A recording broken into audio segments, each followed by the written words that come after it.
Network analyst, special assistant to the Chicago White Sox. Let's put our hands together for the Hall of Famer, Jim Mound.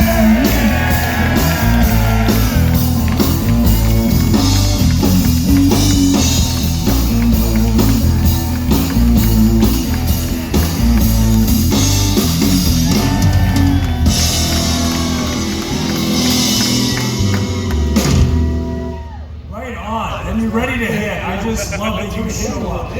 Yes, absolutely. Absolutely. You always were ready to hit. Always.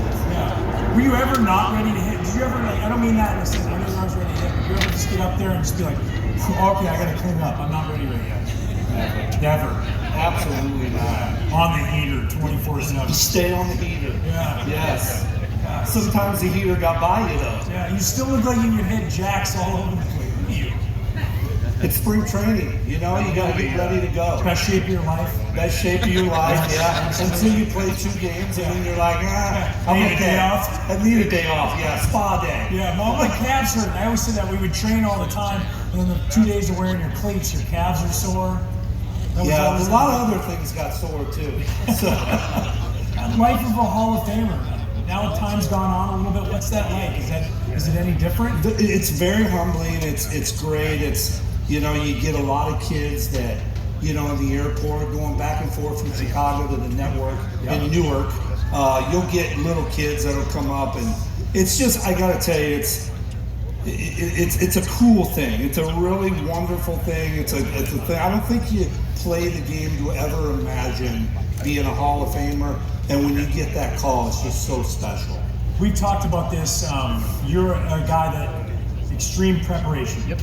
Like playing, it was preparation, because ultimately if you're prepared, you don't feel pressure and success comes, right? You prepared like nobody I'd ever heard before for a Hall of Fame speech. Like, can you tell everybody out here a little bit of that story? So a couple things. Obviously, when you go to Cooperstown, they kind of lay everything out. They tell you how that special day is going to be, and then they're like, okay, you know, you can either kind of start right now on your speech or wait about a month and a half. So having a wife that's an author, I'm like, okay, I'm a little bit ahead of the game. And then just writing things down over the next month. But as the summer went by, I actually called the Hall of Fame about 2.5 weeks out before the induction, and I said, hey, I'd love to come in and just kind of practice and go over my speech. So they took me out to the field in Cooperstown, and I got to deliver my speech in front of 4 of the head executives at Cooperstown. And I'll be honest, the 4 of them? It was just the 4 of them sitting out front. So I gave my speech, and I have to tell you, it really felt like going into that Sunday. Now, the emotion and looking out at 75,000 people is you can't emulate that. Yeah, but it really was so special, and just being in the backyard. Somebody, I can't remember who told me, but they said deliver your speech outside because that's where you're gonna do it at Cooperstown. But it's like anything. If you prepare, when that moment comes, it's kind of all laid out for you. And then, of course, when it came to the actual moment, you knocked it out of the park. Well, again, I had some great help, and the Hall of Fame themselves, they sat down with you. They kind of pinpointed, okay, this is what, you know, I would say here. It was really great. And then you started hiring out your wife as a consultant and for all the my future. wife, obviously, that was a no-brainer. Absolutely. And you do an incredible job as an analyst on the MLB Network. So insightful, so truthful. I know how much you love it. What kind of gives you that joy of talking about the game? To me, the greatest thrill of going to the network is that I feel like a teammate again. When you retire, we all love the Sunday night dinners, the early in the clubhouse, the getting there, talking to the boys, seeing all the boys out here, Louie and Johnny and Knapp. You know, it's nice you really miss that camaraderie. And I think that's what it gives us. You know, and one thing I've learned at the network, they hire really good people. They hire guys that care about the game, but were great teammates during their career. And I got it. The other thing is, I think yes, so we basically, we use our platform to help teach the youth about the game. Okay. Whether it's, and I learned from the pitching end when I hear you and Smokesy talking out about pitching, and I think it's reverse with hitting. We're all there to guide and help our youth become better, and ultimately that's, you know, and it's great. We get to talk baseball. Yes, and I listened to you talk hitting, and I'm like, man, if I could just go back and play again after all that, I might be able to get a few more people out. It was. You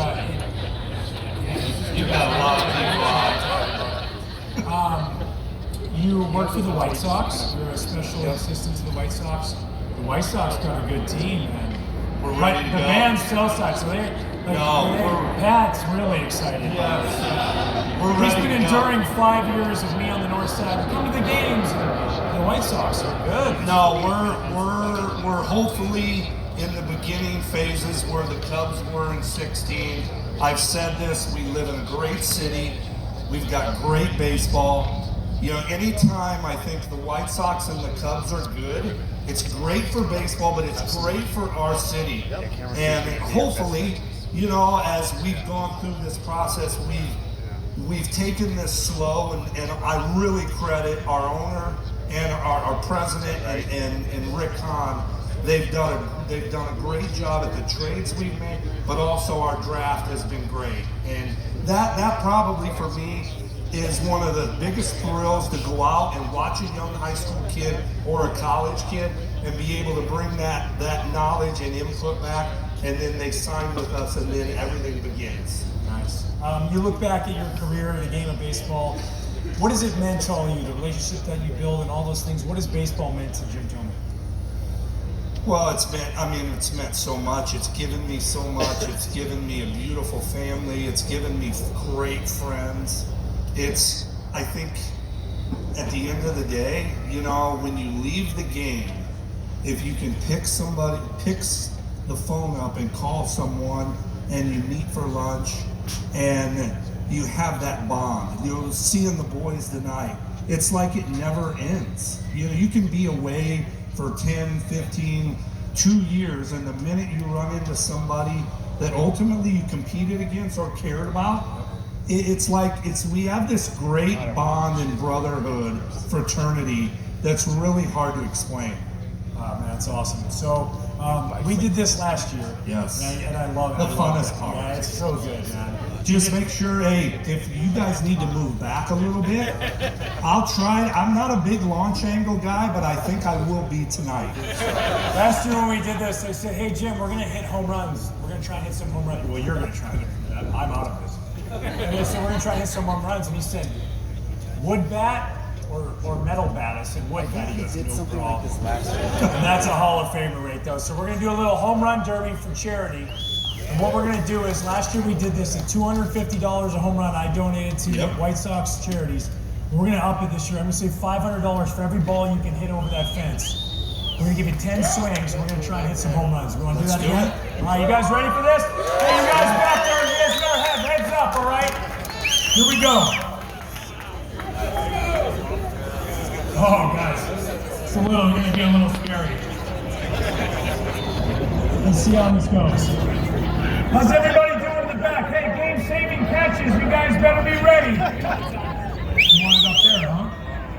That's a little high. That's a little high? Like in a movie. You love the high. I love the Del high a lot. Okay. Nice. Yeah, but the high ball, the high fastball always kind of beat me. Okay. But if I go low, then I might hit a line right here. All right. See, I told you. It's been a while here. Back. Come on, somebody grab that. Hey, TJ, can we get a couple of those other balls? Thanks. Those other balls. Yeah. Just a little lower. There we go. No pressure. Come on now. There we go. Come on, Jim. It's not out.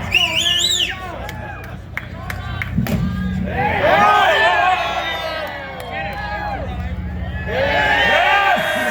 There's 500 right there. How many we got left? We got 7 left. That's back. Gone. There's a simple 1,000. Another one. He's locked in, folks. That's what happens. If you don't change speed or change location, it's going to be a long night for me right now. My pockets are getting lighter.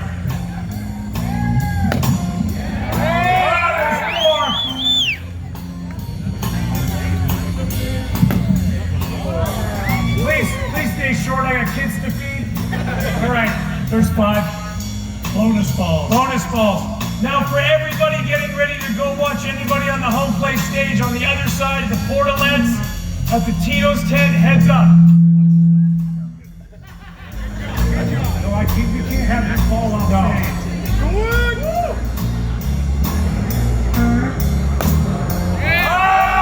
Heads up! Coming in. That's 6.